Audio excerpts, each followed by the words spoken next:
예, 여러분 반갑습니다. 일주일 잘 보내셨습니까? 예, 오늘 날이 좋습니다. 그죠? 아주 날이 맑고 또 실내 들어오니까 따뜻하죠. 그죠? 예, 저희 버디 하나 선원이 거의 온실입니다. 그래서 뭐 한겨울에도 뭐 해만 뜨면 아주 따뜻합니다. 그러니까 기분 좋은 온도인데 요즘 오늘도 사라짐의 기술을 가지고 법회를 진행을 하겠습니다. 오늘은 선정 부분을 다룰 차례입니다. 저번 주에 수행을 통해서 나타나는 밝은 빛인 니미따에 대한 이런 부분을 다뤘고, 이번에는 그 다음 단계인 선정에 대한 부분을 다룰 차례입니다.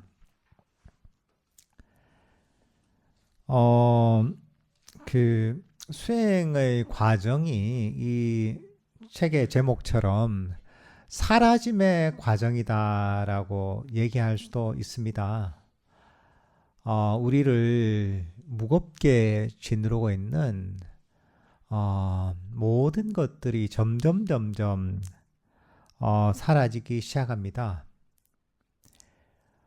수행의 과정을 통해서 몸이 사라지고 5가지 감각의 영역이 점진적으로 사라지게 됩니다.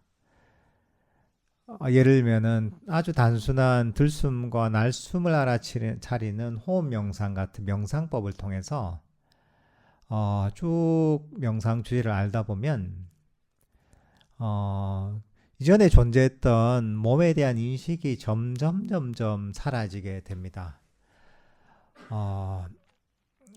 몸에서 느껴지는 것도 사라지고 보이는 것도 사라지고, 나중에는 5가지 감각 중에 들숨과 날숨이라는 호흡이라는 촉각적인 감각만이 남게 됩니다.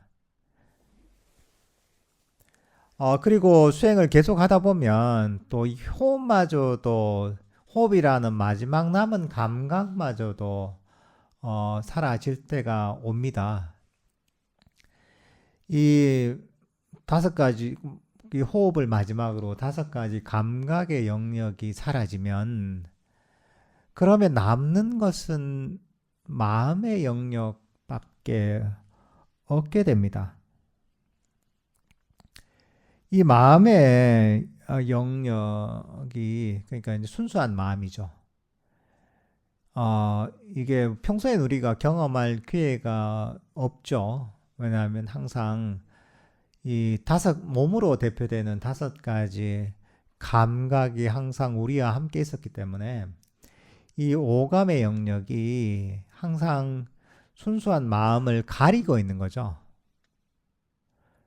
구름이 밝은 보름달을 가리듯이 순수한 마음을 가리고 있는 거죠.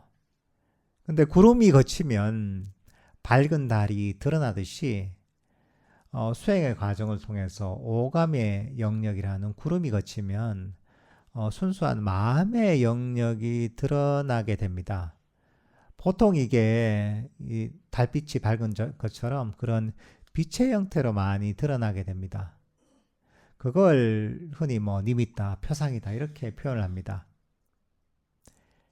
그렇지만 이게 흔히 구름에 가려있던 본래 성품이 드러나서, 참나가 드러나서 깨닫는다, 사실 이런 건 전혀 아닙니다. 수행의 과정에서 자연스럽게 그냥 그런 현상이 일어나는 겁니다. 오감의 짐이 내려놔졌을 때, 그럴 때 순수한 마음이 밝게 빛나게 그렇게 드러나는 것일 뿐인 거죠. 이게 무슨 깨달음도 아니고 단순히 이거는 그냥 수행의 과정상에서 일어나는 정신적 현상이라고 할 수가 있는 거죠. 물론 이제 수행이 발전하면서 이 번뇌는 점점 줄어들고 우리 마음은 더욱 깨어나고 밝아지고 마음 챙기면 강해지는 거죠. 행복감은 더 커지고. 그게 점점 심화되는 과정은 맞죠.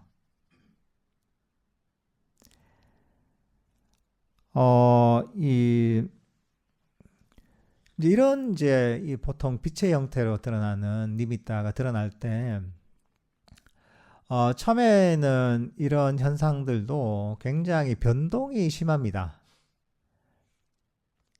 처음에 확 밝게 나타났다가 뭐 깜빡깜빡거리기도 하고, 빛이 좀 아름답지 않기도 하고, 한쪽이 뭔가 오점이 있기도 하고, 때로는 빛이 일렁일렁 거리기도 하고 폭죽처럼 터지기도 하고 굉장히 다양한 형태로 나타납니다. 근데 그게 왜 그런 변화가 있느냐? 내 마음이 그렇기 때문에 그 내 마음의 반영인 그런 니미타, 빛으로 나타난 니미타도 그런 식으로 나타나는 거죠. 사실 그런 어떤 마음의 빛은 내 마음의 거울과 같은 겁니다. 내 마음이 혼란스러우면 그런 빛도 혼란스럽게 나타나고, 내 마음에 오점이 있으면 니미타도 오점 있게 나타나게 됩니다. 내 마음이 불안하면 니미타도 불안하게 나타나게 되는 거죠. 우리가 거울을 보면 거울 속에 우리 모습이 보이잖아요, 그죠?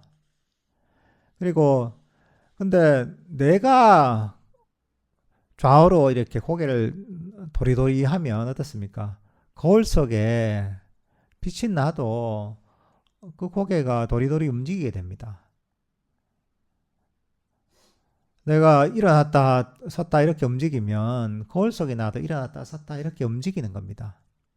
근데 내가 가만히 멈춰 있으면 어떻습니까? 거울 속에 나도 그대로 멈추게 되는 겁니다. 사실 이 수행 이런 어떤 단계가 됐을 때 혼란했던 마음을 가라앉히고 움켜쥐었던 집착을 모두 다 점점 놓아버리는 이런 훈련을 해야 됩니다. 어떤 것에도 집착하지 않고 빛이 나타났다고 그걸 움켜쥐지도 않고 그렇다고 그걸 밀어내지도 않고 아주 평화롭고 분호한 마음을 가지고 그대로 마음을 멈춰 있는 겁니다. 이렇게 마음을 멈춰 있다, 평화롭게 멈추다 보면 그때 나타났던 니미타라는 그런 아름다운 빛도 점점 더욱 아름다워지기 시작합니다. 굉장히 특이한 현상이요. 이걸 내가 어떻게 억지로 밝게 만들고 해서 밝아지는 것도 아니고 억지로 아름답게 만들려고 해서 아름다워지는 것도 아니고 마음을 평화롭게 그대로 멈추면 멈출수록 그 멈춤의 정도에 비례해서 내면의 빛은 더욱더 밝아지고 더욱더 매력적이고 아름답게 변하게 됩니다.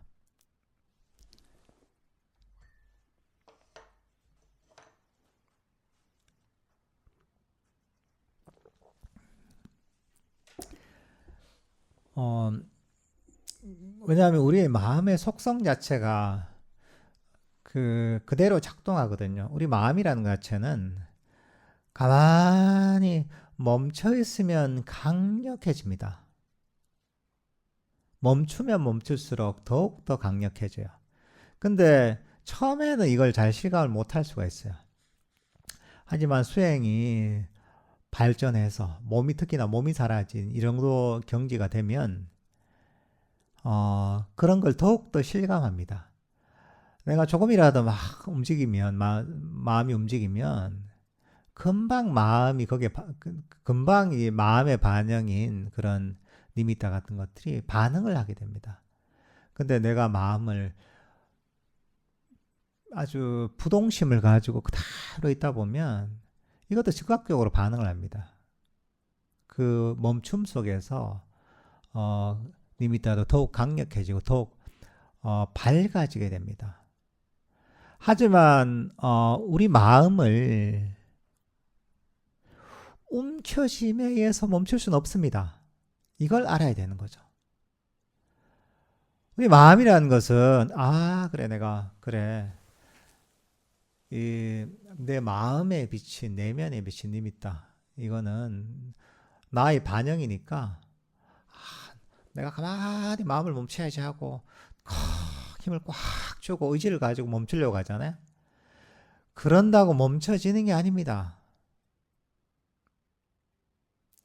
우리가 자주 하는 비유가 있잖아요. 이게 이 컵 속에 물이 있잖아요. 이 컵 속에 물을 우리 마음이라고 한다면 이걸 고요하게 멈추는 방법이 뭡니까? 이걸 의지를 가지고 힘을 가지고 이렇게 고요하게 멈추려고 해서는 언뜻 보면 이 멈춘 것 같지만 팔에 미세한 진동이 항상 있단 말이죠. 미세한 움직임이 있습니다. 완전히 멈추는 거 불가능한 겁니다. 그럼 어떻게 되냐? 이거는 컵 속의 물을 완전히 멈추려면 이거는 놓아버리는 방법밖에 없습니다. 놓아버리면 탁 놓아버리면 어떻습니까? 이게 조금만 지나면 저절로 고요하게 완벽하게 멈춥니다.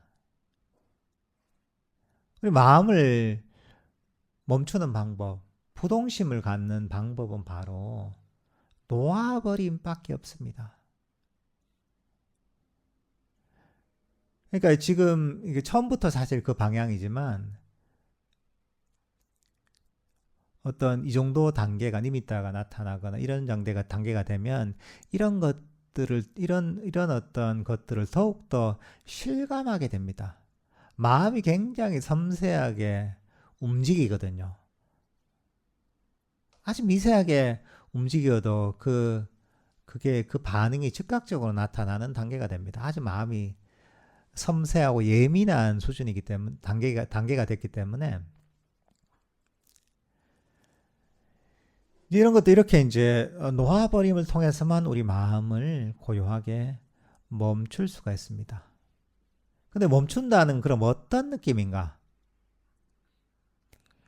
안심하는 겁니다. 놓아버린다는 게 도대체 뭔 소린가 할 수도 있습니다. 좋은 얘기 같은데 어떤 거냐? 안심하는 거죠. 마음의 불안함이나 걱정거리가 하나도 없는 거야. 그 걱정거리 하나도 없다. 이런 거예요, 이제.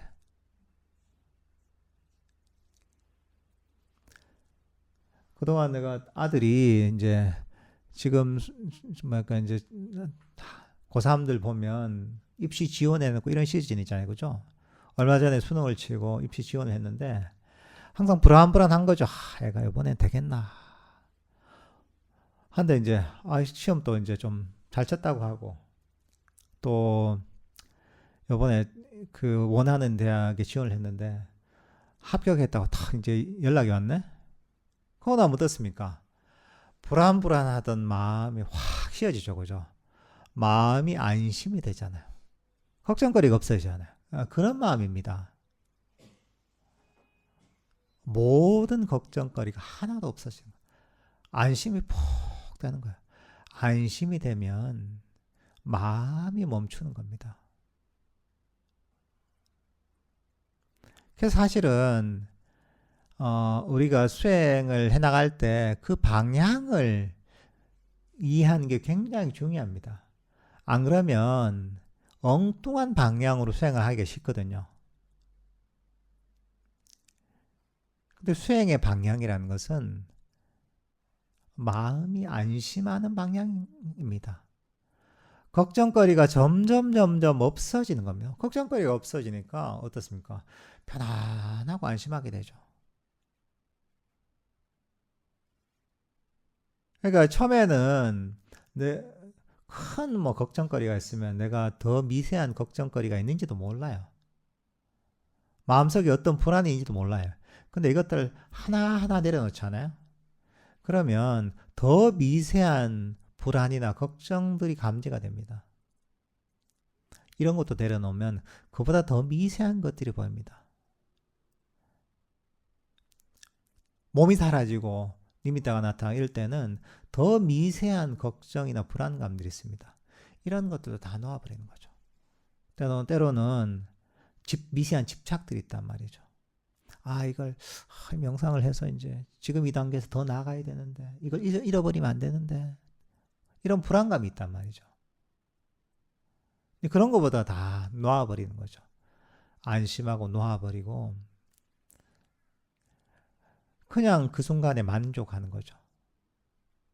그렇게 해서 사실은 부동심을 개발하는 겁니다. 마음을 그때는 동상처럼 멈추는 겁니다. 우리가 이제 그 어릴 때 그런 놀이를 했잖아요. 얼음쟁 그 놀이가 있잖아요. 그죠? 얼음 하면 그대로 멈추잖아요. 그런 거죠. 우리가 얼음이 되는 거죠. 마음이 얼음이 되는 거예요, 이게.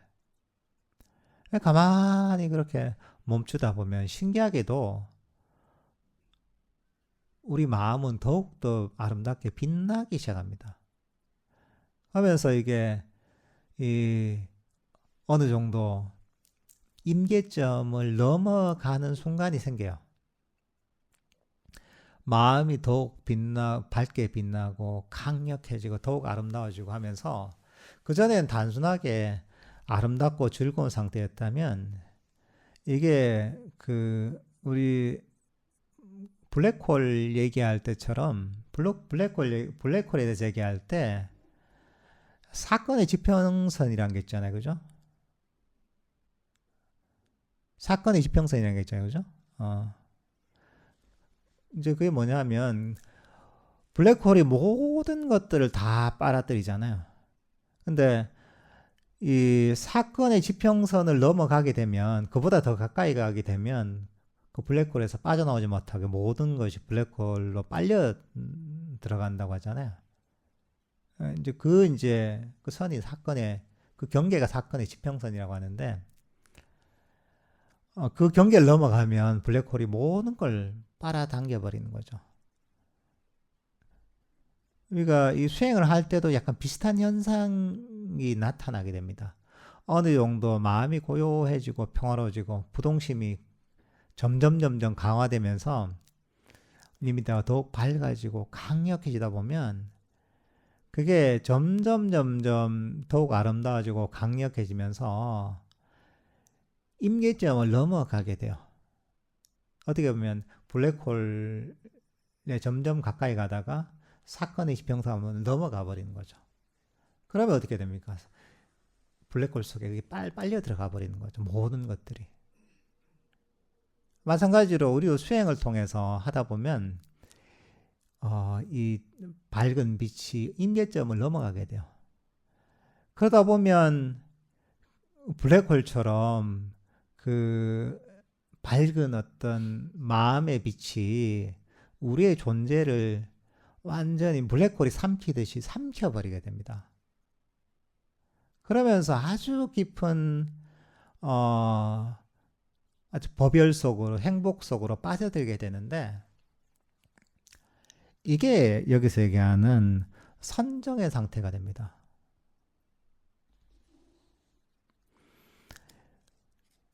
블랙홀 속에 들어가는 것 자체가 우리가 상상할 수도 없고 또 우리가 어떻게 거부할 수 없고 그 속에 들어가면 어떻게 할 수 있는 게 아무것도 없잖아요. 그죠? 마찬가지로 선정의 일종의 블랙홀로 빠져들게 되면 거기서는 모든 내가 할 수 있는 의지가 멈추게 되는 겁니다. 의지가 멈추고 아주 강력한 희열 속, 행복 속으로 빠져들게 되는 겁니다.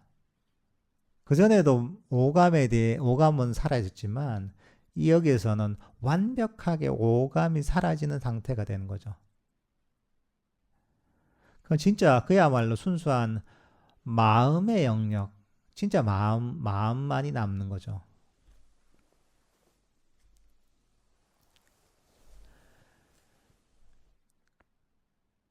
이 상태가 되면 마음은 더욱 강력해지고 마음 챙김은 너무나 강력해지는 거죠.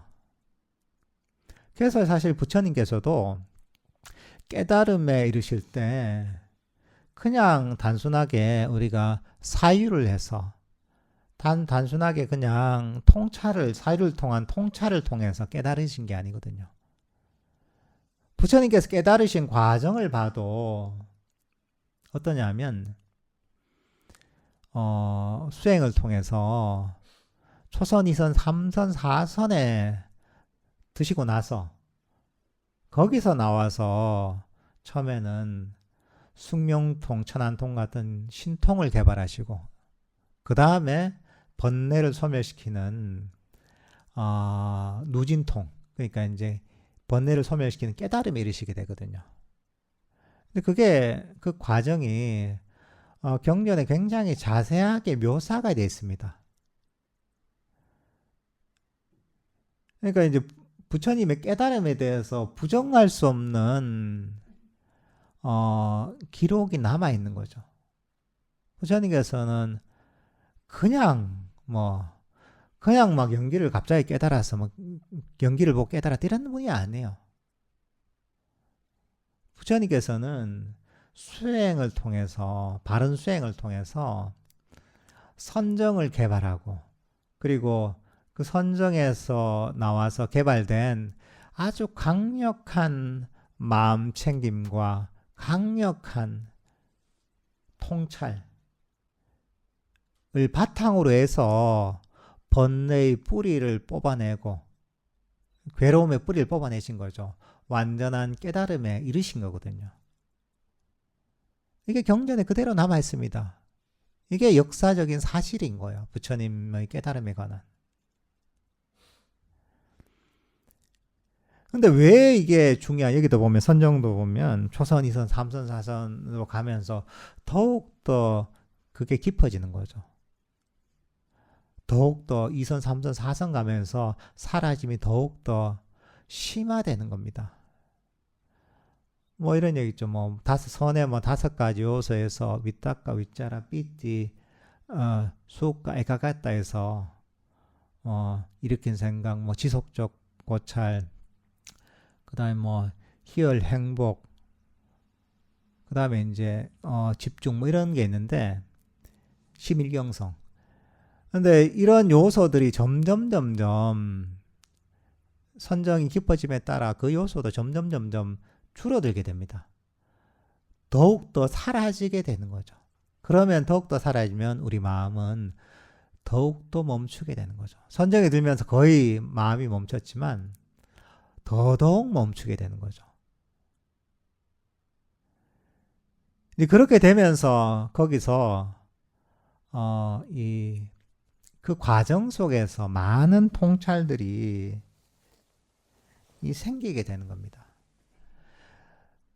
그 전에 내가 실제로 실제한다고 생각했던 것들이 다 사라지게 되는 거죠. 오감이 완벽하게 사라지게 되고 의지도 사라지게 되고, 그리고 점점 우리가 순수한 마음이라는 것도 선정이 깊어짐에 따라서 점점 사라진다는 것을 경험할 수가 있거든요. 경험을 통한 데이터가 생기는 거죠. 그러면서 이게 실제로 나라고 여겼던 것들이 이것도 그냥 조건 따라 생겼다가 사라지는 것임을 경험을 통해 알게 되는 거죠. 많은 어떤 이제 이 데이터가 생기는 거죠. 그리고 그런 어떤 선정의 경험을 통해서 이 마음이 굉장히 강력해지는 겁니다. 비교를 하자면 우리가 풀꽃놀이들 얼마 전에 했잖아요. 광안리에서 엄청난 그 화약을 소모하는 소모하죠, 그죠? 보통 이제 그냥 그 해수욕장 백사장에서 그냥 문방구 같은데 편의점 같은 데서 폭죽 사서 그냥 터트린 폭죽하고 비교가 안 될 정도로 엄청난 화약을 써서 그런 불꽃놀이 하잖아요. 불꽃놀이 할 때 쓰는 화약이 엄청나지만 예를 들면 뭐 그 이 폭발력이 그런 불꽃 정도가 아니라 무슨 뭐 수소폭탄이 핵폭탄급의 폭탄이다 이러면 그 폭발력이 비교할 수가 없잖아요. 마찬가지로 마음챙김이라는 것도 흔히 마음챙김 영어로 마인드풀리스 하는데 마음챙김이라는 것도 이게 같은 게 아닌 겁니다. 백사장에서 조그만 터뜨린 폭죽 정도 수준도 있는 거고 불꽃 축제 할 때 터뜨리는 그런 그 불꽃 폭죽 정도가 되는 경우도 있고 때로는 뭐 하나 뭐 수류탄 정도의 폭발이 있는 경우도 있고 아니면 진짜 모든 것들을 날려버리는 엄청난 폭발력을 가진 핵폭탄 같은 그런 마음 챙김도 있는 거죠. 선정을 통해 개발되는 마음 챙김이 바로 그런 거죠. 그런 마음 챙김, 사띠인 거죠. 그런 사띠가 개발되면 이 우리 몸과 마음의 본질을 그대로 꿰뚫을 수가 있는 겁니다. 그 전에도 우리 듣는 얘기가 그거잖아요. 우리 몸이 무상한 거죠. 4대가 임시적으로 모여서 만들어진 게 몸이지. 우리 몸과 마음이라는 게 온이 정신과 물질이 모여서 임시로 모여서 만들어진 거지. 이것도 실체가 없는 것이고 무아이고 이것도 무상한 거지. 우리 생각이란 것도 무상한 거지. 자아라는 것도 사실은 실제로 자아가 있는 것이 아니라 몸과 마음이 모여서 그냥 자아라는 착각을 하는 거지.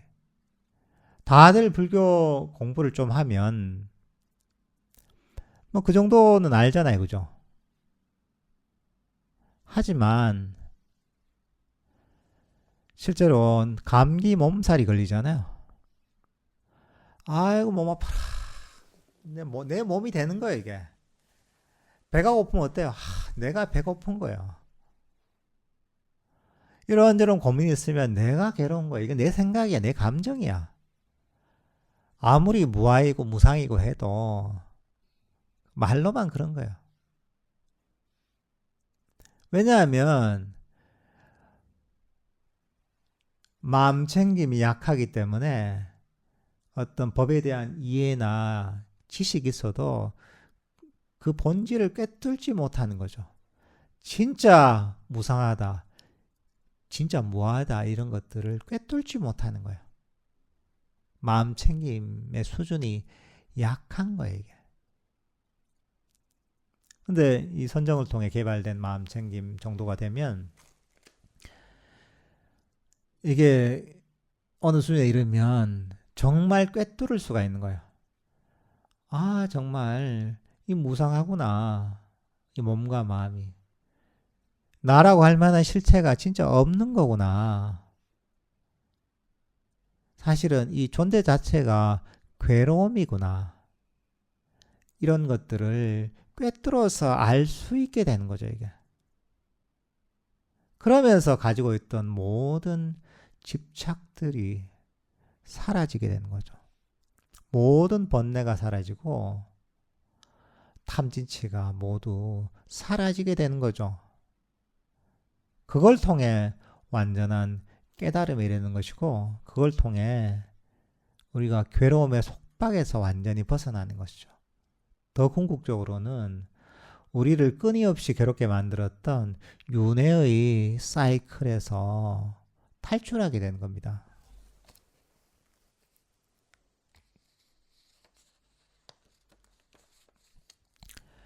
이 모든 것들이 우리가 가지고 있던 자아관념, 의지, 생각, 감정, 이 몸, 인식 모든 것들이 사실은 이것도 조건 지어져서 무사한 것이고 무아이고 나라고 할 만한 실체가 없고 이게 사실은 고통스러운 것임을 꿰뚫게 되는 거죠, 이게.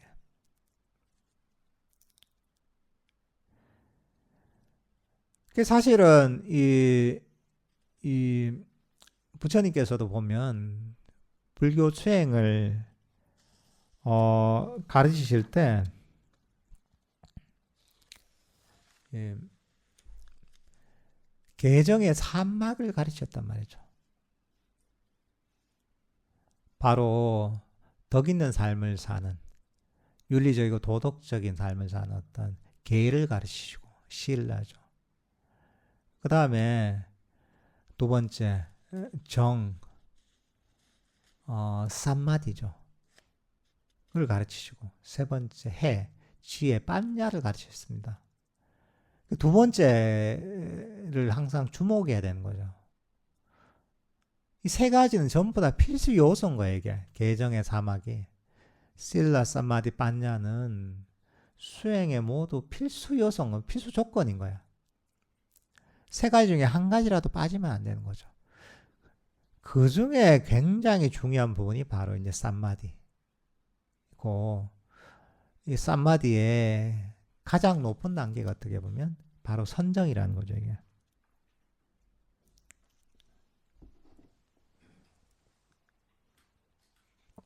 그리고 사실 선정, 지혜라는 것이 선정의 바탕을 둬서 지혜가, 선정의 바탕을 둔 지혜라는 것, 삼매의 바탕을 둔 지혜라는 것 자체가 보면 불교라는 불교 수행의 가장 독특한 지점입니다. 단순하게 어떤 통찰을 개발한다 이게 아닌 거예요. 그 통찰이 강력한 삼매, 선정의 힘을 바탕으로 해서 이 지혜와 통찰을 폭발시킨다는 게 바로 불교 수행의 아주 고유한 특징입니다.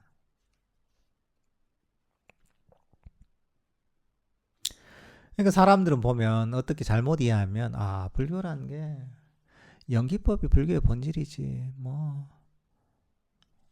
무상이 불교의 본질이지 무아가 본질이지 하지만 그렇지 않습니다. 이게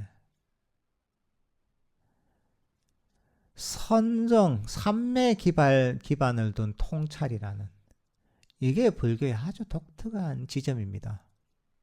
그리고 이거는 그 목적은 무엇이냐? 이걸 무아를 깨닫기 위해서 그럼 이게 이 선정을 개발하고 지혜를 개발하느냐? 무상을 깨닫기 위해서 선정을 개발하고 지혜를 개발하느냐? 연기법을 깨닫기 위해서 선정을 개발하고 지혜를 개발하느냐? 그게 아닙니다. 그거는 전부 수단인 거야. 왜 우리가 무아를 꿰뚫어야 되고, 왜 우리가 무상을 꿰뚫어야 되고, 왜 우리가 고를 알아야 되냐고요. 왜 우리가 연기법을 깨달아야 되냐고요. 결국은 이것도 괴로움을 소멸시키기 위한 수단인 거예요, 이게. 괴로움을 없애기 위해서 그런 불교적인 지혜가 필요한 거예요, 이게.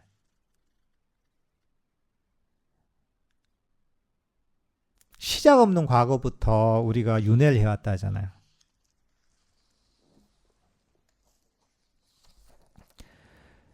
그래서 여기도 보면 부처님께서 그런 비유를 하세요. 왜 그럼 윤회에서 굳이 벗어나야 되는가? 굳이 왜 윤회에서 벗어나냐? 세상에 얼마나 볼 게 많고 즐길 거리가 많고 맛집도 많은데 나 금생만 해도 부족하다네. 보면 내가 유튜브 보니까 얼마나 맛있는 데도 많고 해외 여행 갈 때도 많고 한데 금생에 다 못 즐겼으니까 다음 생에 또 태어나서 또 이제 좋은 거 보고 이제 좋은 거 즐기고 좋은 맛있는 거 먹고 하고 싶은 거 하고 그 생에도 다음 생에도 다 못하면 그 다음 생에도 한번 하고 이제 뭐 그럴 수도 있잖아요. 근데 문제는 그 우리의 어떤 삶이란 게 그렇게 녹록치 않습니다. 윤회라는 게 그렇게 아 근데 쉽게 내가 그 내 뜻대로 되는 게 아니에요. 그래서 부처님께서 경전에서 어떤 표현 하시냐면 윤회하면서 흘린 눈물이 지금 저 모든 대양의 바닷물보다 많다 그래요. 본인이 윤회하면서 흘린 피가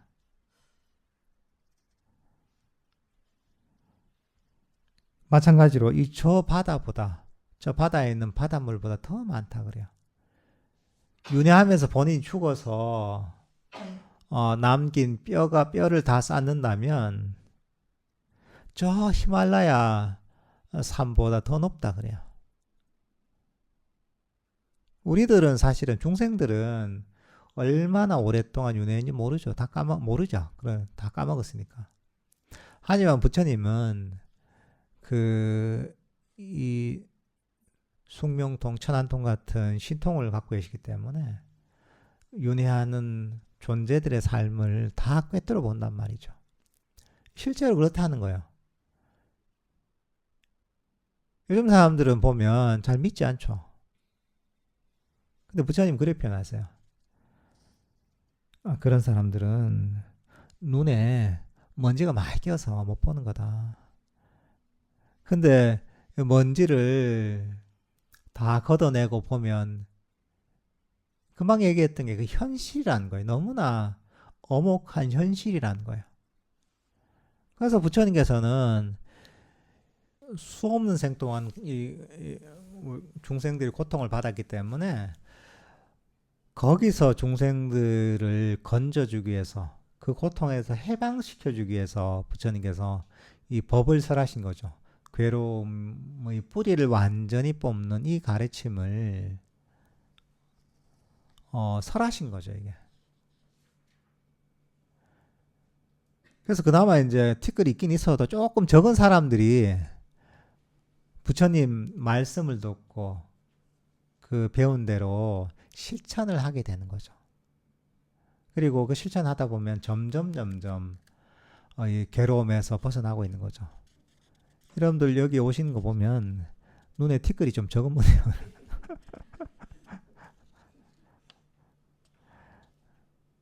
부처님께서 얼마나 이게 사람들이 말을 안 들었으면 그런 얘기를 많이 하셨겠어요. 중생들은 눈에 티끌이 많아가지고 이걸 법을 들어도 이걸 이해하지도 못하고 믿음을 일으키지도 못할 것이다. 이렇게 생각을 하시거든요. 여러분들 훌륭한 분들입니다. 아주 예외적으로 이제 훌륭한 분들이에요.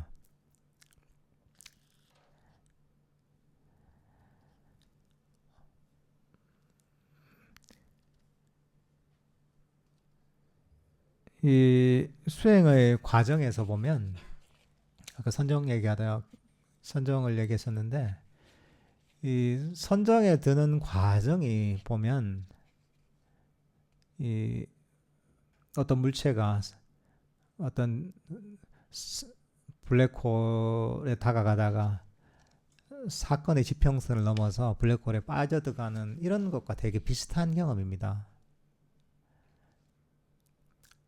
마음의 어떤 빛들이 모든 것들을 삼켜버리는 내 에고마저도 삼켜버리는 과정이거든요. 근데 이제 그 과정을 우리가 그 정도 수행의 단계에 이르러도 자연스럽게 받아들이기가 굉장히 힘듭니다. 왜냐하면 그 과정 자체가 존재가 소멸되는 과정이거든요. 에고가 소멸되는 과정이거든요.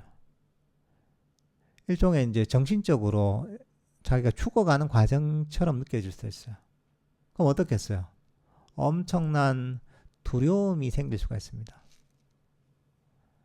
그 두려움이 생기기 때문에 거기서 이제 그걸 받아들이지 못하고 다시 그냥 튕겨나져 나가는 경우도 있죠. 한편으로는 좀 법을 좀 많이 법문을 듣고 해서 좀 많이 아는 경우가 있단 말이죠. 많이 알아도 문제예요, 때로는. 그런 경우에는 이 흥분하는 거죠. 아, 지금 왔다, 이제. 이제, 이제 됐구나. 아, 이제 거의 다 왔네. 아, 지금 이제, 이 100m만 더 가면 이제 결승선이네. 이런 느낌인 거죠. 흥분하는 거예요, 그 사람이. 흥분하다 보면 또 흥분과 그 욕심이 보면 내 마음을 흔들어 버려. 그러면 다시 거기서 튕겨져 나가 버리는 거죠. 선정적으로 빠져들지 못하고. 흥분과 두려움 이런 것들이 전부 다 장애인 겁니다, 이게. 근데 이제 그런 것들을 버리기가 쉽지 않은 거죠. 사실 그런 걸 버리려면 이건 단순한 스킬이 아니라 지혜가 사실 많이 생겨야 되는 거죠. 그런 상황에서도 두려움도 내려놓고 흥분감도 내려놓고 평온한 마음으로 그걸 그냥 그대로 부동심을 가지고 받아들이는 이런 상태가 돼야 되는데 이것도 많은 지혜, 엄청나게 많은 지혜가 필요한 거죠, 이게.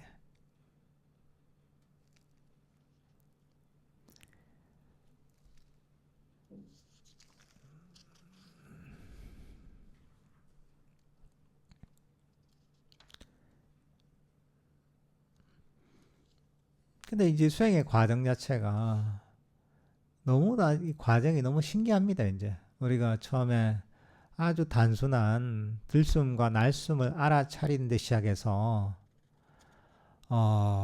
몸 오감의 영역이 사라지고 그리고 나중에는 나라는 에고마저도 사라지는 그러면서 아주 행복한 그런 선정에까지 들게 되고 그리고 거기서 나와서 생긴 강력한 마음 챙김과 지혜를 가지고 남아있던 번뇌의 뿌리를 뽑는 이런 완전한 깨달음에 이른다는 것 자체가 보면 그 과정이 너무나 신기하죠, 이게. 부처님은 이 과정을 어떻게 알았는지 참 신기하죠, 이게. 우리가 뭐 배우니까 안다지만 부처님께서는 직접 이 발견하신 거니까 너무 놀라운 거죠. 어떻게 스스로 이걸 발견했는지.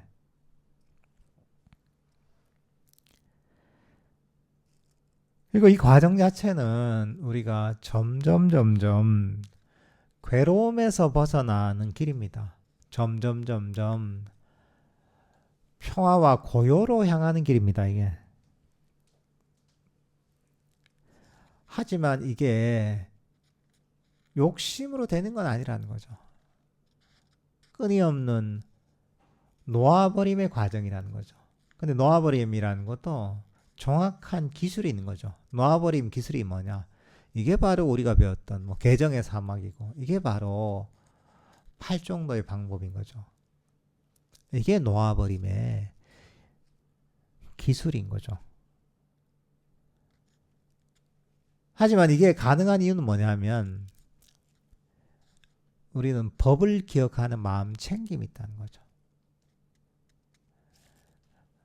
마음 챙김이라는 게 여러 가지 의미가 있죠. 마음이 깨어난다는 의미도 있고 마음이 강력해진다는 의미도 있는 것이고 한편으로는 법을 기억한다는 의미도 있습니다. 법을 기억해서 기억한 대로 실행한다는 의미도 있는 거예요. 그러니까 우리가 법을 배우잖아요. 팔정도를 배우고 명상의 여러 가지 방법들, 마음 쓰는 방법들 배운단 말이죠. 그러면 그걸 한번 기억시켜 놓으면 얘가 기억력이 좋으면 그때부터 알아서 수행을 하게 되는 거죠. 알아서 수행을 하기 때문에 우리가 쉴 수가 있는 겁니다.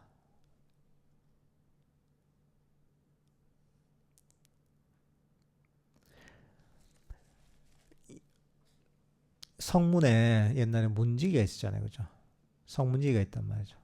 성문지기가 보면 딱 보고 수상한 사람들은 그 성문을 지나가지 못하게 단속을 하고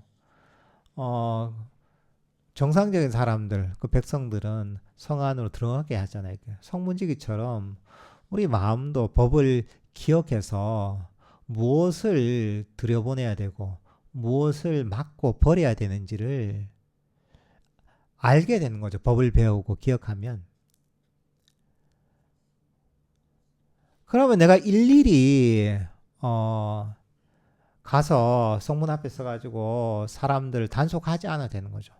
성문지기한테 시켜놓으면 되는 거죠. 그러니까 나는 감독만 하면 되는 거죠. 수행이라는 게 약간 이런 측면이 있습니다. 결국은 나는 나중에는 구경꾼이나 그냥 감독관이 되는 겁니다. 점점. 수행은 내가 하는 게 아니죠. 법이 하는 것이고 법에 대한 기억이 하는 거죠. 이게. 마음 챙김이 하는 거예요. 나는 한 번씩 우리 마음이 이걸 까먹거나 법을 까먹거나 때로는 실수를 할 때 그럴 때 가끔 다시 이 정확한 법을 상기시켜주고 방향을 지시해주고 나면 되는 겁니다. 그리고 나서 나는 또 빠지는 거죠. 수행이 발전하면 발전할수록 우리는 더 빠질 수가 있습니다. 처음에는 마음이 기억을 잘 못하고 그리고 제대로 정확하게 원하는 대로 실행을 못합니다. 하지만 시간이 지나다 보면 점점 더 정확하게 기억하고 더 내가 생각하는 그대로 움직이게 됩니다.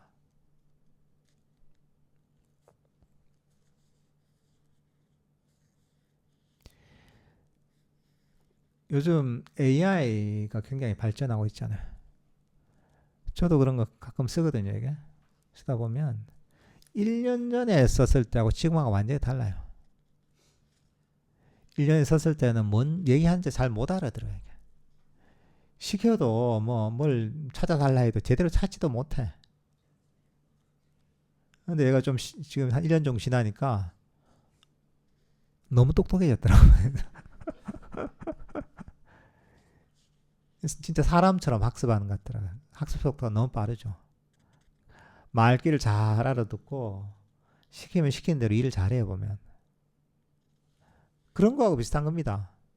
우리 마음도 점점 말귀를 잘 알아듣고 기억을 잘하고 그리고 알아서 정확하게 해야 될 일을 잘 하는 겁니다. 어떻게 보면 팔정도의 내용을 나중에는 완전히 숙지하고 내가 빠져있어도 알아서 그대로 실천하는 거죠. 수행이라는 게 그런 방향으로 진행되는 겁니다. 그러니까 우리가 뭐 얼마나 법에 대해서 법이라는 것 자체가 수행법이라는 것 자체가 마음을 얼마나 섬세하게 다뤄야 돼요. 하지만 이걸 일일이 생각을 해서 하면 못합니다. 아예. 기억을 통해 하니까 하는 거예요. 내가 안 하니까 하는 거예요.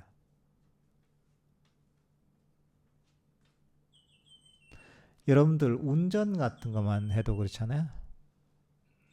운전할 때 어떻습니까? 운전할 때 여러분이 하나하나 다 생각한다고 해보세요. 집에 갈 때 한번 해보세요. 아, 내가 문을 열어야지 누르고 그 다음에 손을 대서 그 다음에 뭐랄까 이제 손잡이를 이렇게 이제 당겨야지. 그 다음에 시트를 조정해야지. 시트를 조정하는데 이 버튼을 눌러야지. 그 다음에 사이드 브레이크를 풀어야지. 기어를 지금 드라이브로 조정해야지. 지금은 악셀레터를 밟아야지. 지금 브레이크를 밟아야지. 지금 핸들을 왼쪽으로 돌려야지. 오른쪽으로 돌려야지. 지금 깜빡이를 왼쪽으로 넣어야지. 오른쪽으로 넣어야지. 하나하나 여러분들이 순간순간 다 생각을 하면서 운전을 한다고 생각해 보세요. 운전 제대로 할 수 있습니까? 너무 피곤한 일입니다. 운전도 제대로 안 됩니다. 그럼 타이밍이 계속 늦어요. 운전하다 보면. 근데 여러분들 어떻습니까? 지금 운전할 때 집에 갈 때 무슨 생각을 합니까? 그냥 가는 거예요. 그냥 아무 생각 없이 그냥 운전해서 그냥 오는 거예요. 이게 왜? 여러분들은 운전에 대한 기술이나 또는 집으로 가는 길에 대한 경로랄까 이런 것들 모두 다 기억하고 있는 거예요. 기억해서 자동으로 해버리는 거예요. 그냥 여러분의 몸과 마음이. 그러니까 나는 긴장을 풀고 편안하게 있어도 차 문만 열고 딱 들어가면 그러면 어느 순간에 자동차를 운전해서 집에 와 있잖아요. 그 복잡한 부산 시내 도로를 잘 통과해서 집에 와 있단 말이죠. 운전의 기술에 대한 또는 운전 경로에 대한 기억이 다 있는 거예요. 그러니까 내가 신경 쓰지 않아도 저절로 해버리는 거예요. 평소에 여러분은 항상 하고 있는 겁니다. 수행할 때만 그렇게 안 해요, 보통. 수행할 때만 꼭 하나하나 내가 다 하려고 그래. 운전할 때처럼, 운동할 때처럼 여러분들이 마음 챙김을 활용해야 됩니다. 원리가 사실 똑같습니다. 그러면 수행도 점점 더 할만해지는 거예요. 왜? 내가 신경 쓸 거리가 더 적어지거든. 더 정확하게, 더 확실하게, 더 제대로 수행을 하지만 나는 신경 쓸 게 더 적어지는 거죠. 운전을 잘하는 사람이 운전하는데 더 스트레스 받나요? 아니잖아요. 왜? 운전을 그렇게 아주 기술이 뛰어나지만 그거는 그냥 내 몸에 배어버리거든요. 그냥 내 몸과 마음이 기억하는 거거든요. 그때부터 내가 애쓸 필요가 없어지는 거예요.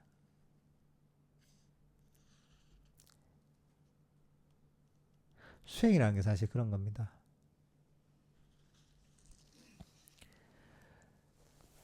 사실 처음에 수행을 할 때는 믿음이 약합니다. 이게 눈에 티끌이 일단 어느 정도 좀 그래도 좀 적어야요 불교 수행을 하긴 하지만 그래도 아직까지 티끌이 있어요. 그래서 믿음도 적고 당연히 지혜도 적습니다. 하지만 수행의 과정을 통해서 점점 체험을 하게 된단 말이죠. 경험을 하게 된단 말이죠. 그러면서 지혜가 커집니다. 법에 대한 이해가 깊어져요. 그러면 당연히 믿음도 같이 깊어져요. 또 믿음이 깊어지면 또 지혜가 또 그게 또 지혜를 일으키는 바탕이 되는 거예요. 지혜가 커지는 겁니다.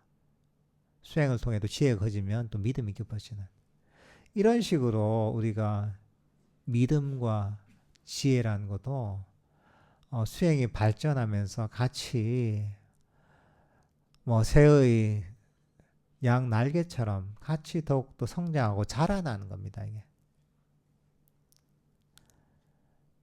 그러면서 이제 이 새가 저 산을 높이 이 날개질을 하며 비상하듯이 우리의 마음도 그렇게 아주 정신의 높은 경지로 비상을 할 수가 있는 겁니다.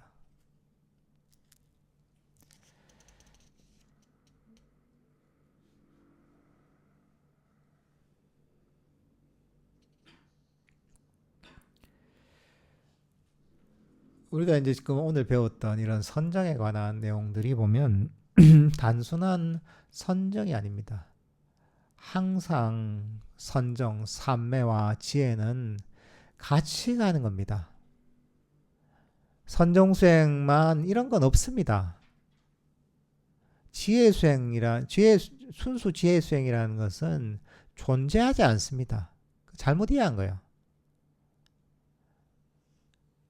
선정과 지혜, 삼매와 지혜는 함께 가는 겁니다.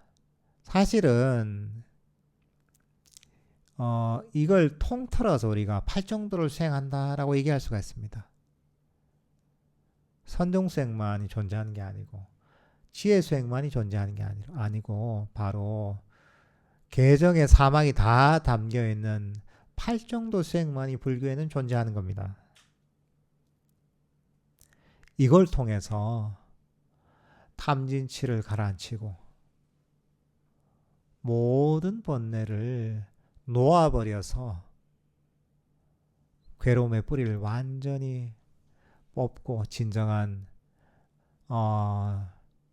자유를 얻는 것이, 진정한 행복을 얻는 것이 바로 이 불교 수행의 길입니다. 예. 그럼 오늘 본문은 이 정도로 하도록 하겠습니다. 예.